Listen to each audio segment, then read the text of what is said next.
Om Sri Sai Ram. My humble pronouns at the lotus feet of our dearest Bhajans, the Lord of the universe, the inner guide and the inner light to all of us. It is wonderful to be in the presence of all of you. It brings back an incredible amount of memories of Bhajans that I've not heard for many, many years. The Bangsar Center is the center that I grew up in, and I have incredible fond memories of it, and I am whom I am today only because of being a member of the Sai Center. I know that when the location might be different, the altar might look not the same, but the Sai Center is one and the same. Because what makes the Sai Center is the devotees that represent that center and all of the love and unconditional love that we share with one and each other.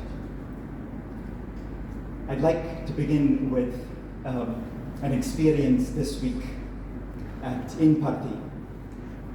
Every day the program is to go for morning darshan, and then the group of Canadians that went on this particular pilgrimage to Prashanti Nilayam, we would have our own satsang date at 10:30, and then we have lunch, and in the afternoon we sort of disperse, and then we come back for the evening darshan, and then after the evening darshan we then proceed to have another satsang at 8 o'clock before we retire for the night.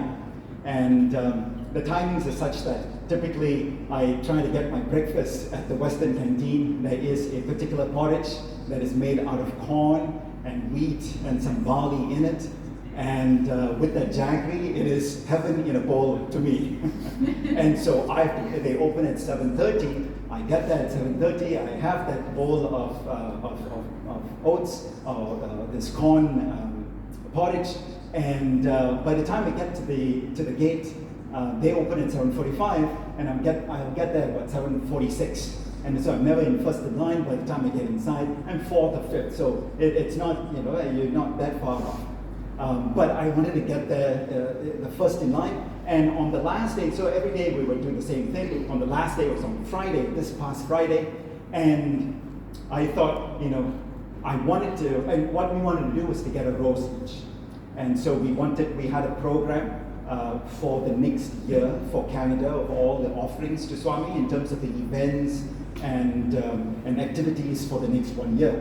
And so we wanted to offer that to Swami, and so we wrote that out and we put it at Swami's Swami's Samadhi, and then pray and offer a flower. And so all of the Canadians, or later all of the men, we would offer a flower at the same time. So I'm thinking to myself, I want to be able to get to the gate and to be first in line, but I also have to get these flowers, and so in order to do that, I have to sacrifice my bowl of porridge for that day. And so I did. I sacrificed the breakfast, even if how much I love that bowl of porridge, and so that I could go outside, get those flowers, and I was there first in line. So they opened, the Vedam starts at 8 o'clock. The gates opened at 7:45. I was there at 7:20, and I was first in line. No one was there, and so I was really, really happy. And then comes this past Friday, just 2 days ago, and comes a devotee who then cuts in front of me and goes in front of the gate and to say some prayers. And I'm thinking in my head, wait a minute, in India, your personal space is very different from what we experience here, right? It depends on which state in India you are in. It can be either from zero or just right next to each other. And so he cut the line because I was first in the line, so I'm thinking to myself, what is he trying to do? And so then he stands at the gate and he's praying. And then after he prays, he turns around. I'm going to leave that story, and I'm going to tell you something else, and then I'm going to come back to and continue that story. And I'll tie them together. Last week I had the privilege of coming and joining the SS3 Bhajans was fantastic. And again, many devotees that have not seen in quite some time because of the pandemic. And it was, he doesn't run, he flies around. Have you ever noticed that? He kind of glides. We've been for the last hour and a half. He simply glides around. And so it was a pleasure to meet with the devotees last week. And I shared the story of this particular story in the Katha Upanishad, the Nachiketa story. And it's a particular, all of the Upanishads have particular stories in them that have profound meanings. And mainly from the Katha Upanishad, the Kena Upanishad has, and then the Brihadaranyaka Upanishad has the stories of the sage Yajna Valkya.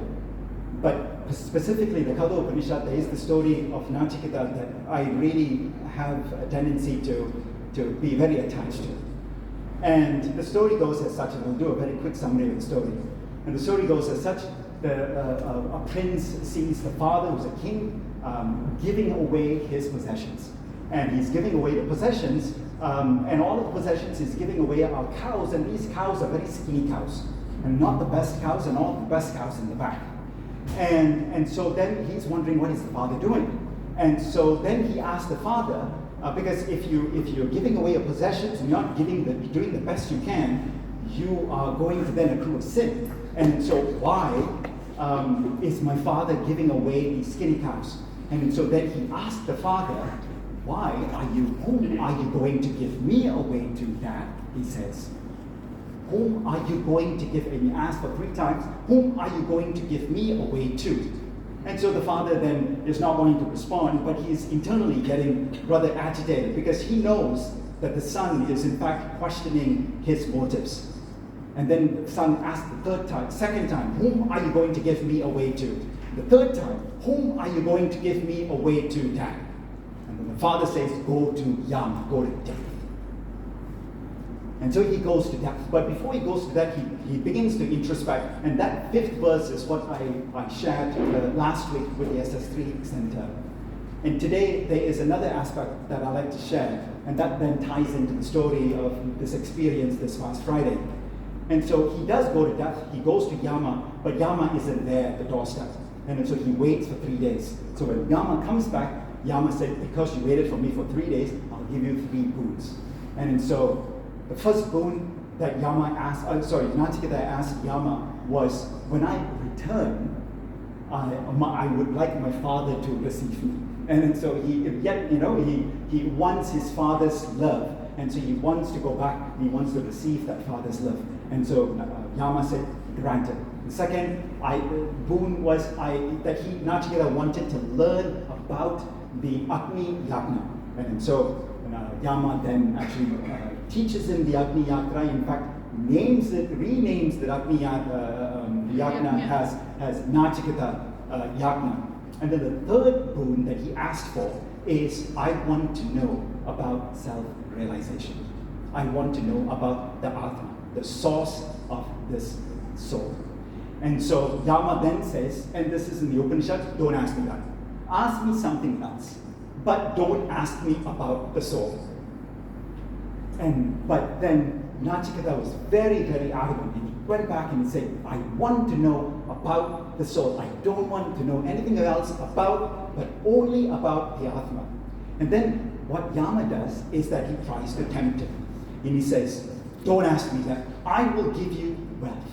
I will give you progeny, hundreds of, many children. And I'll give you all this and that. And he names a whole list. And all of this is a test to Nachiketa. And Nachiketa goes back and says, no, I don't want all of this. This is only transient. If all of this is just once in a while, I want to know what is eternal. I want to know the source of this soul. And then Yama says, for the rest of the Katha Upanishad, then he goes and he teaches him about self-realization. The aspect of this wonderful story that I'd like to share with you is the reason why he asked the father, whom are you going to give me away to? Whom are you going to give? Why did he ask that question to the father? The yajna that the father was doing is what's called the Visva Jit Yajna. which when kings do this, they give away all of their wealth. All of their possessions are given away. But what are possessions? Possessions is wealth. What is wealth? Whatever our desires are. And whatever those desires are, we're attached to it. So in other words, we're giving away all our attachments. And once we give away all our attachments, then we have nothing that we're attached to. We're not even attached to this body, and therefore then we reach nirvana. And that's what the point of the yajna was. And so what the son was doing, and Shankaracharya actually places the age of this child to be about 6 or 7, so he's very young. And what the son is doing is he's asking his father, do you have unconditional love for me? Because attachment to possessions is one thing. Attachments to things that we buy. And so when Swami says we should detach ourselves from items we're buying, we have to practice Swami's teachings, the seedings of desires. But how do we detach ourselves from people? How do we detach ourselves from our children? It is through unconditional love. It's because of the fact that when we have conditional love, I love you only because you do something. There is an expectation. And that expectation is the attachment. We're attached to a specific aspect of what we want someone to do. And the son is actually testing the father on unconditional love. And that is the beauty of this incredible story. Swami has taught us many different ways of practicing unconditional love. Doing service is certainly one of them. And in this particular Upanishad, Yama, in fact, actually teaches Nachiketa the source of this attachment. And the example that he uses is that our senses is what is attached to objects. And our senses are the horses. And the reins of, if you have a chariot, the reins of this chariot is the mind, and the charioteer is the intellect. The body is the chariot itself. And so as long as the intellect keeps the mind in check and tight, the horses will obey, and it's not going to look on the left and the right. And all of the world, what we see, what we experience, is what the world offers us. And what we have to do is learn how to say no, no, not this, not this. That I'm not going to want to get attached to whatever possessions there are.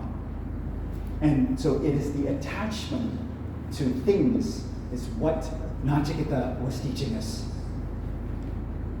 In Swami's teachings, service is what he explains. Many different ways of teaching us how to practice unconditional love. When we do service, we experience, and when we meet strangers, we experience and practice empathy. And that allows us to be able to slowly develop unconditional love. I experience unconditional love from my parents, my father and my mother. Though over the last few years, the one approach that Swami has taught and that I've been trying my best to practice is when someone says something, we will all have that experience. During the day in our lives, at our sai centers, that someone might say something that to your ears may not sound that pleasant. But then what we have to do is to introspect and ask ourselves, what is that true intention? And that true intention often or rarely is negative. The true intention is always pure, but what often someone says or does may not be the most pleasing. And that allows us to experience or practice unconditional love. I'll come back to this particular story that I started off with. So I had given up this breakfast on that particular day. And of going to the breakfast all of those days. And so then this devotee had cut the line, is in front of me. And he prays and he turns around. And then he says, "You didn't have breakfast today?" And then I said, "I wanted to get first in line." And then I said, "Sayonara." He said, "Sayonara." And he walks away. So it's a very, to me, it's a simple miracle, you can say, because of the coincidence. I've been having that porridge every single day. That's the day that I skipped the porridge. And this particular devotee, whom I do not know, had turned around and said, "You didn't have breakfast today?" So to me, what was profound of that experience, and all of you would have had such an experience, that some moment of your life, because I know what you're thinking, it is Swami that appeared. That person was Swami. And all of us would have had some form of an experience of having someone that have come in our lives where that moment, that 5 seconds, that you feel the presence of God. And for the 5 seconds, you have this elevated sense. You feel very light. You feel elevated. You feel acknowledged. Because of Bhagavan being there, you feel acknowledged. And when you feel acknowledged from Swami, then no matter what problems or challenges that you have in your world, in your own lives, it all doesn't seem to matter anymore. Because for those 5 seconds, it is pure contentment, pure bliss. And that's what I felt for those 5 seconds. It may be, and what was most profound to me was what followed after that. It may be that God revealed himself in that devotee to me. And that's how we would see it. But instead of, it is not God revealing himself in that devotee. It is I has a big eye seeing the God in the soul, in the devotee. And if I see God in that devotee for 5 seconds, and I feel this sense of an elevated sense of bliss and contentment, then that is a glimpse of what Bhagavan tells us about being content and bliss and feeling pure unconditional love, no matter whom you meet. Now imagine every single person that we meet, if we see the God in them, that would be another 5 seconds, another 5 seconds, another 5 seconds. You see meet trees and plants, and you see God in those, in the animals, in the plants. We would feel this incredible sense of continuously feeling contentment. And that is the unconditional love that Bhagavan has for us. And that's the unconditional love that we have to practice for him and for each other. I'll check and see if there's one last thing that I wanted to share, and especially the children, that in the children in the crowd, that a number of years ago, when Swami was going in a car with Dr. Reddy, what he had shared with him is that, and what Dr. Reddy was asking him, and I can't quote the exact question or how he had phrased it, is what is missing? We have all of this love and wanting to share and work for you. And so coming back to this unconditional, feeling this unconditional love, Bhagavan's reply is intensity.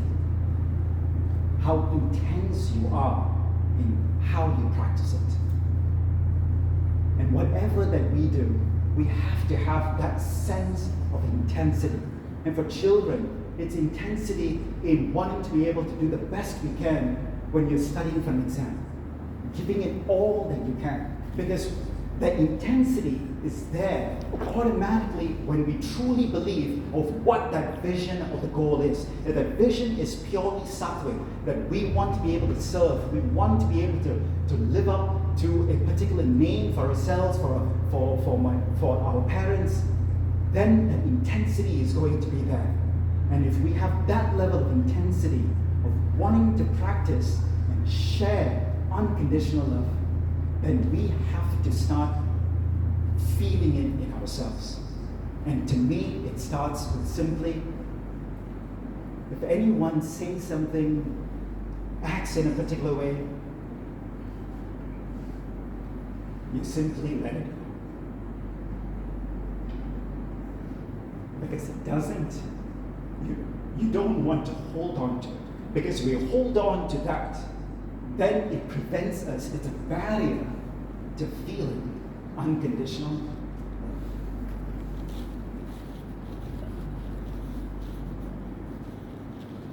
In Canada, when I go around, I have to visit science centers, and so I became known as sort of like inviting the Department of Waterworks because I tend to get a little emotional. And so with that, I thank you all for sharing your time on this morning, and to seeing all of the devotees and hearing of beautiful bhajans that I've not heard. Some of them who sung Uncle Heng of some of these bhajans in years. And it brings back fond memories of the unconditional love that the Bangsar Center shared with me. Jai Sarah.